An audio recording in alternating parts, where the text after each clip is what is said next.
Hey friends, welcome back to the show. I'm Dr. Nick. This is Dr. Traci, and we have a really special episode for you today. We sit down with a holistic cardiologist. His name is Dr. Jack Wolfson, and we talk about all things heart health. This is the first installment of a 3-part series, and in this first episode, we're going to be talking about food, chemicals, and really busting some myths that we've been told about heart health. So it's going to be a great one. Yeah, I think you're really going to enjoy this episode with Dr. Jack Wolfson. Well, Doc, great to have you on the podcast. Thank you so much for spending some time with Dr. Traci and I. Hey, tell me a little bit about your story and how you became a holistic or natural cardiologist. Why did you decide to practice this way? Well, the story really starts with me being born into a conventional medical family. My father was a cardiologist.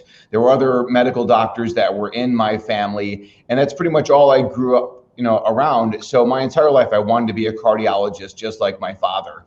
So I went through 10 years of medical training and 4 years of medical school, 3 years of internal medicine residency, 3 years of cardiology fellowship. I was the chief fellow of my class, and this was all done in Chicago. But like many Chicagoans, we love getting out of Chicago to go vacation in warm places. And you guys get that being based out of Indianapolis. They all come to Indianapolis, Doc. Say again? I said they all just come to Indianapolis to vacation. Oh yeah, sure, right. Indianapolis, wonderful place. I'm not here to trash the Midwest, believe me. But so when I finished up all my training, I decided ultimately to move out to Arizona. So I'm out in Arizona for a couple of years, and I'm in practice. I'm with the biggest cardiology group in the state of Arizona. I would eventually become one of the senior partners in that group. And again, hospital-based cardiologist, the sickest of the sick patients, seeing just 50, 60, 70 patients in a day, whether it's in the office or in the hospitals, angiograms, pacemakers, heart attacks, strokes, the whole gamut.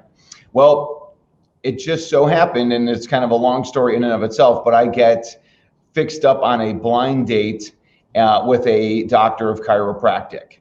And we started having a nice conversation about how worthless modern medicine is and how I need to change my practice and practice philosophy to a holistic one. I need to become a DC, not doctor of chiropractic, but a DC doctor of cause. And what she had to say on that first date really made a lot of sense to me, because I saw a ton of sickness around me, but I also saw sickness in my own family. I was witnessing the demise of my father, who would eventually die at 63. So at the Mayo Clinic, they have no idea what is causing my father's Parkinson's-like illness. They have no idea what the cause is. And here comes this 29-year-old doctor of chiropractic or doctor of cause. And she's telling me, this is what's killing your father. It's the food, it's the lifestyle, it's the environmental toxins, it's lack of being under the care of a holistic provider like a doctor of chiropractic. That's what's killing your father.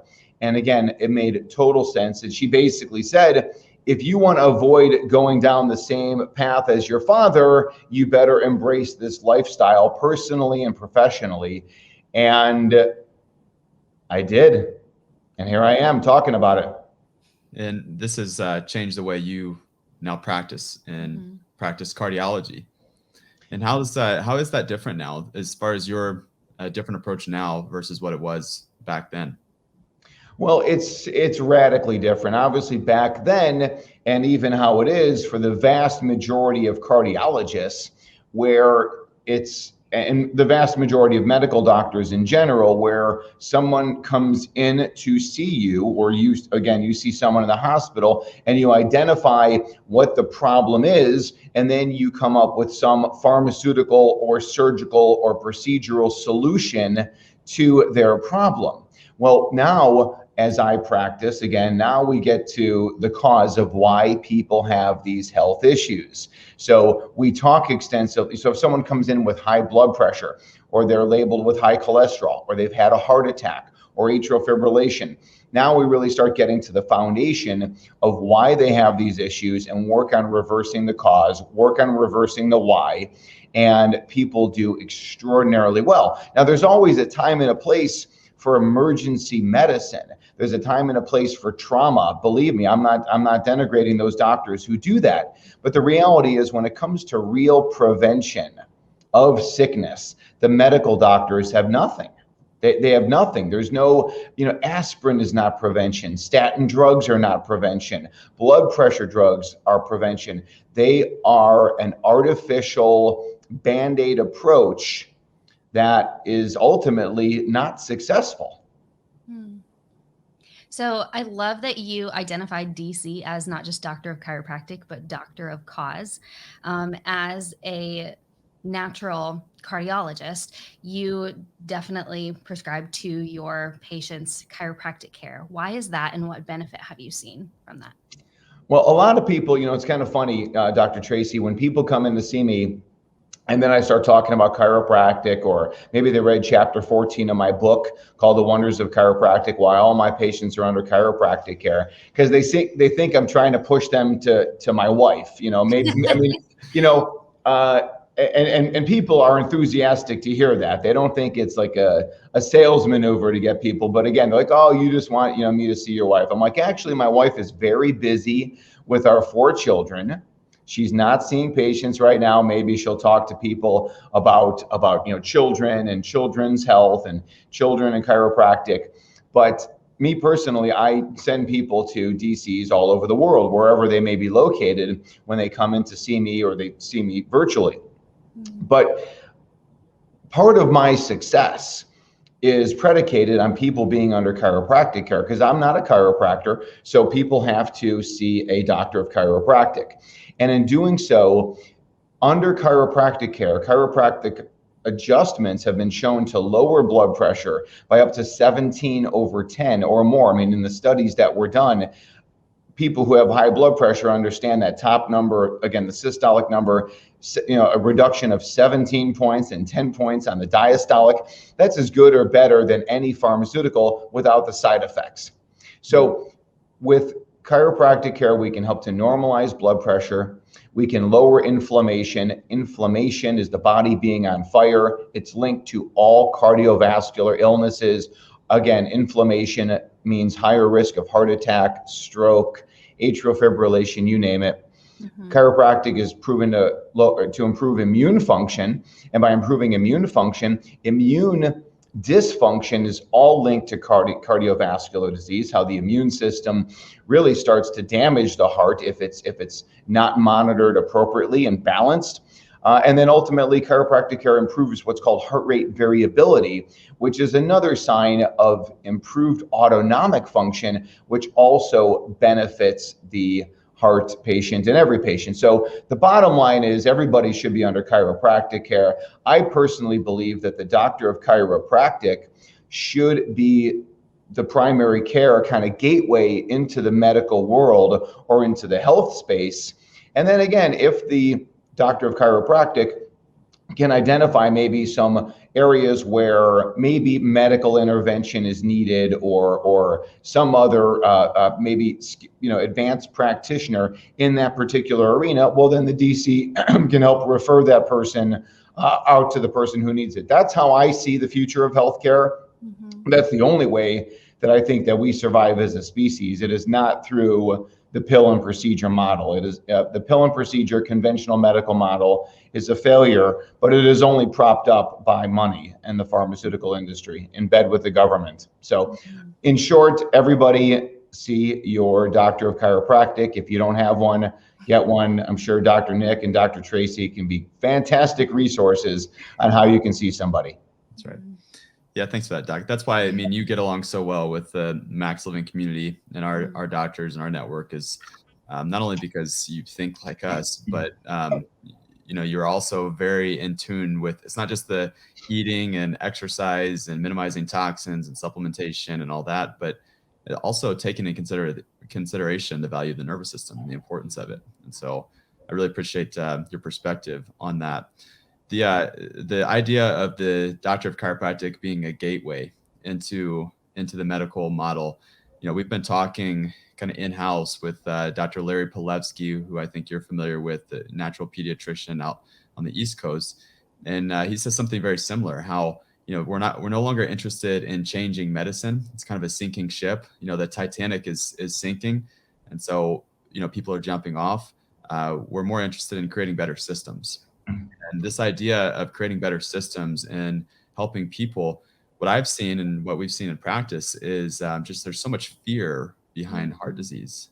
How do you deal with the fear behind heart disease and the family history idea? Do you even address family history at this point? And how do you help that person who is overcome with fear? Well, I mean, I think there's a lot of things there. And first, let me say this in general about the people in the Max Living community, the doctors in the Max Living community. They're really doctors who, talk the talk and walk the walk. And certainly you can look at the doctors of Max Living and many other chiropractors as well, and just see them as real role models for health and wellness. I left a cardiology group with 40 other cardiologists and cardiovascular surgeons, and I would probably say that half of them would be, at least half would be considered significantly overweight, and probably a quarter of which were obese.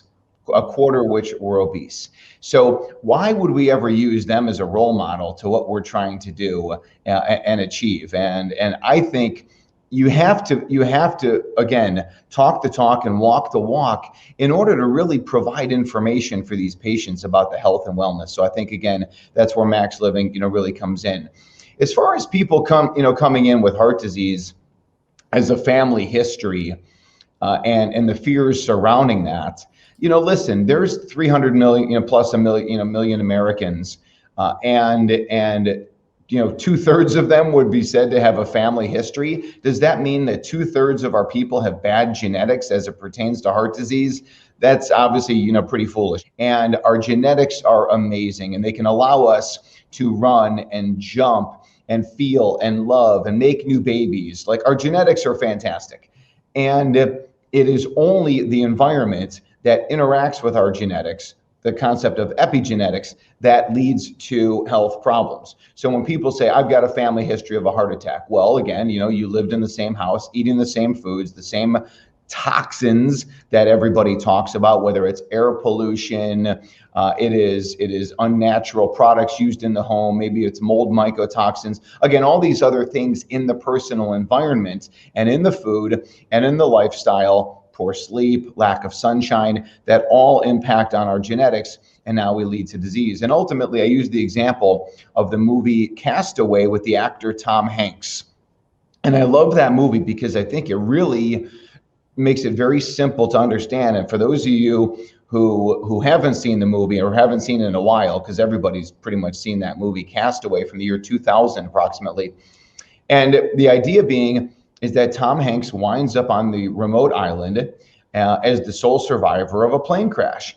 And on that island, he wakes, he goes to sleep with the sun down. He awakes with the sunrise. He watches the sunrise, spends the day in and out of the sun, eating coconuts, fish, and avocados in an environment where there's no pollution, no chemicals, no Wi-Fi, no cell phone towers, no nothing. And I believe, aside from the fact that he suffers from loneliness and social isolation, again, is highly correlated with cardiovascular disease risk. And now kind of coming into, hopefully we're in this post-COVID era. And now at this time, hopefully we can get out of this social isolation where everybody is distanced, everybody is home and on lockdown, and people in nursing homes and hospitals dying alone. This social isolation that Tom Hanks suffers from in the movie, if we can avoid that and live that Tom Hanks lifestyle, again, the right food, the right sun, the right sleep, in the right environment, we live until we're 125. And then we don't wake up one day, no matter what our genetics are. Genetics does not play a role on that island. Somebody with the worst family history of cardiovascular disease doesn't die at 40, 50, 60, 70 on that island of heart disease. We are built to live a very long time. Mm-hmm. So I feel like the underlying theme of the way that you practice, and definitely the way that we practice, is believing in the innate intelligence in the body, that the body was designed to heal, that it doesn't need any sort of outside forces, but we have everything that we need for health. And I love that. That's the mindset. That's where we have to approach things like heart health. That's how we have to approach whole body health and wellness. Let's talk about some of the external factors, though, that we can control. In your book, you write a lot about diet and different ways to eat that will help support cardiovascular health. Talk to us about some of the first steps that you would say someone can implement in changing their diet to a more paleo way of eating. Well, the first thing I would tell people to do, and what I do tell people to do, is that instead of debating about what is the best diet, like I know how Tom Hanks eats on the island. I know how our ancestors ate. I read anthropology textbooks and paleontology textbooks, and you can read the literature from the explorers from the 1600s, 1700s when they came across native peoples, and you can see what they ate. But unfortunately now, for a whole variety of reasons, the issue about what is the best diet seems to be very confusing. Like to ancestral humans, it was very simple. Again, they were hunter-gatherers. But for a moment, let's put that aside and let's just say that no matter what diet you want to follow, whether it is the whole spectrum, right? You got vegan and vegetarianism, and then maybe you slip into Mediterranean, and then now you get into paleo and keto and ultimately carnivore. So on this side, you're all plants, and on this side, you're all meat, seafood, and eggs. You're all animal products. And whether or not somebody should be lacto, ovo, and all these, I mean, again, there are literally, right, hundreds of different diets that have been published. What I want people to get first is get the chemicals and the poisons out of your food. So therefore, that means just eat organic food that has not been sprayed with pesticides or using synthetic fertilizers. Just make it organic, get the chemicals out. And that is a great start. And I think if that's all you did, then your health would be phenomenally better, no matter what else you did with the foods. So again, we know from the cardiology literature that people who are in the highest third of pesticide levels. So when we test people's blood, we can divide those people, again, take 300 people and the top 100, middle 100, and the bottom 100 of pesticide levels. If you're in the top 100 out of those 300 regarding your levels of pesticides, your risk of having a heart attack and dying of cardiovascular disease is 300% higher. So we want to get the chemicals, again, out of the food. So if you're listening to this and you're like, Wolfson, Dr. Traci, Dr. Nick, you guys are talking about these foods, and Jack Wolfson mentioned ice cream. If you're going to eat ice cream, I'm okay with that. I don't think it's the healthiest choice. But if you're going to eat ice cream, make it organic ice cream, make it organic chocolate, make it, again, organic wheat bread, whatever your thing is, organic cereals. Just get the chemicals out of the food, and that's the number one place to start. Wow.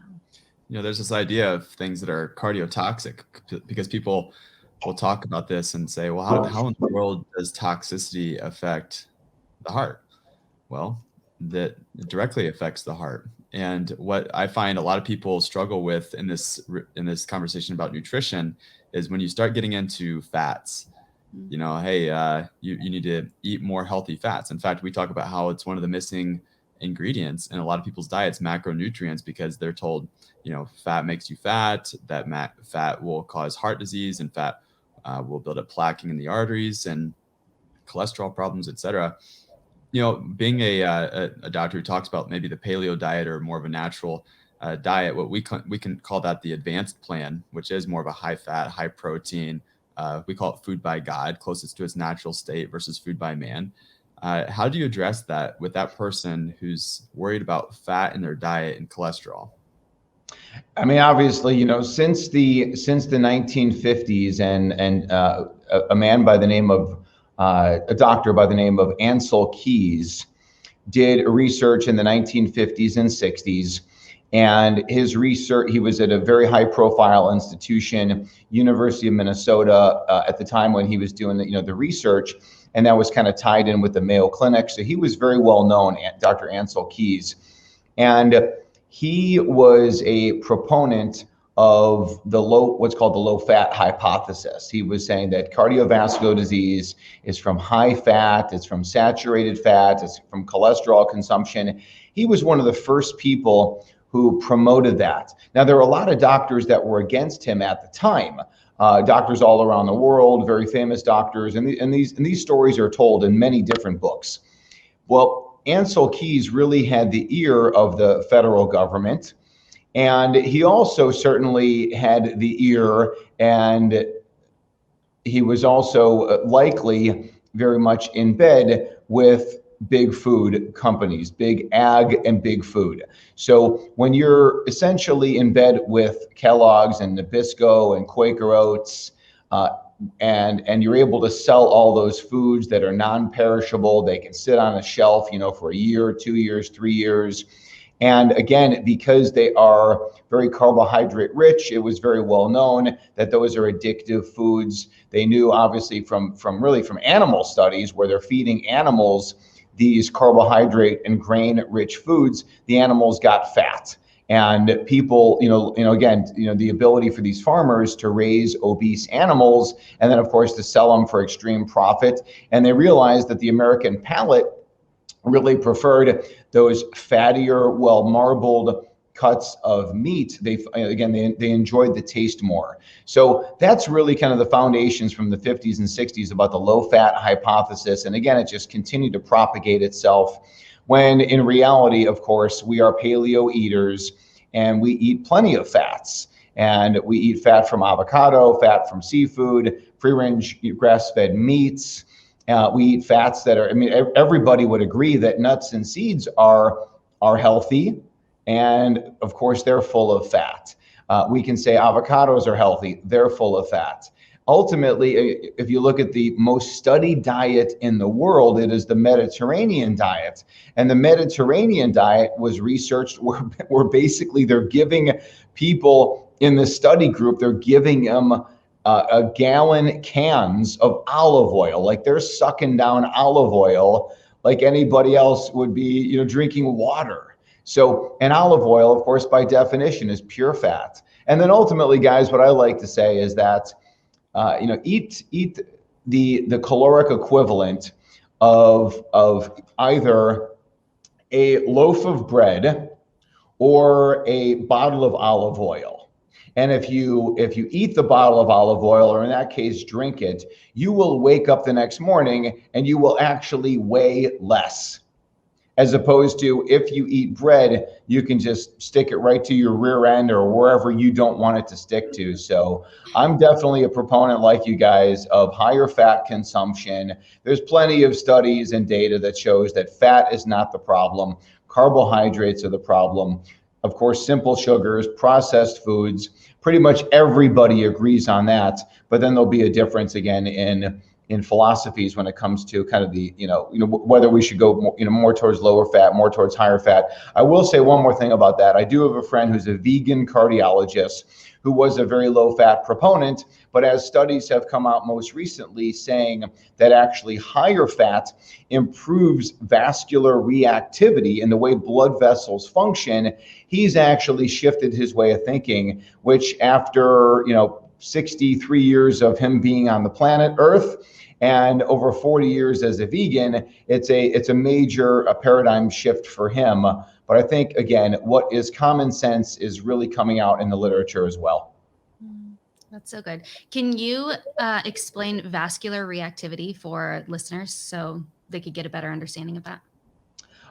Yes, I will. If you can describe the innate a little bit better, then I'll do that, right? So you're putting me on the spot for that. So vascular reactivity, essentially we're talking about blood vessels, and blood vessels can either be wide open superhighways and blood is just kind of rushing through, supplying all the different organs of the body, or the blood vessels can be tight and spasmed. And when they're tight and they're spasmed, or again, they block adequate blood flow. So that could lead someone to be short of breath. It could lead to chest pain. Of course, it could lead to a heart attack, and it could lead to a stroke. So we want to have good, wide open blood vessels. And that really is predicated on a lot of different factors. Of course, eating healthy, living healthy, and then the chiropractic adjustment as well, because those blood vessels are controlled by the autonomic nervous system. So the part of the brain that supplies the neurologic control of those blood vessels, they're coming in from the outside and they're attached to the blood vessels, and they tell blood vessels to either contract or relax. And I believe there's adequate data, and I've seen it certainly clinically in my patients, that when people are under chiropractic care, those blood vessels are just more open. And that's obviously one of the reasons why chiropractic has been shown to lower blood pressure and improve those other parameters that I discussed. Good. Thank you. You know what's amazing about that is that all of that's happening without you and I thinking about it. Like even that person who has no idea what vascular reactivity is or the word innate or any of that, it's like their bodies are doing all of that at the right time, every time, without any interference. And the body has been doing that for however long we've been in existence. And it's just like we might study it with education or educated brain, but the body's been doing that all along without any of us even thinking about it, which is incredible. And I guess that is the definition of the innate, right? Your body just does what it's supposed to do without us even thinking about it. When, again, when you provide the body what it needs, take away what it doesn't, the body is a fantastic piece of machinery that is more advanced than anything that man has ever created. That's for sure, and ever will create. Well, there's been lots of good information so far, and this is a 3-part episode. So we're going to pause here. We're going to come back. But hey, I wanted to invite you to the cardio workshop. This is a workshop that we're hosting all over the country at our Max Living offices. And at this workshop, you're going to learn how to uncover the common mistakes that people make that does lead to heart disease. You're going to learn how to debunk the cholesterol myths and the blood pressure myths and the plaquing of the arteries myths to really uncover what truly causes these things. And then you're going to leave with a 5 essentials strategy. Remember, we call that the 5 essentials to optimize your heart health. And this is an event that is coming up soon. So here's what you do to register for this event. If you are already connected to a Max Living clinic, simply reach out to them, find the date, and make sure you get registered, reserve a seat. If you are not currently connected to a Max Living clinic, go to maxliving.com, find a clinic near you, and make sure you get registered for the cardio workshop.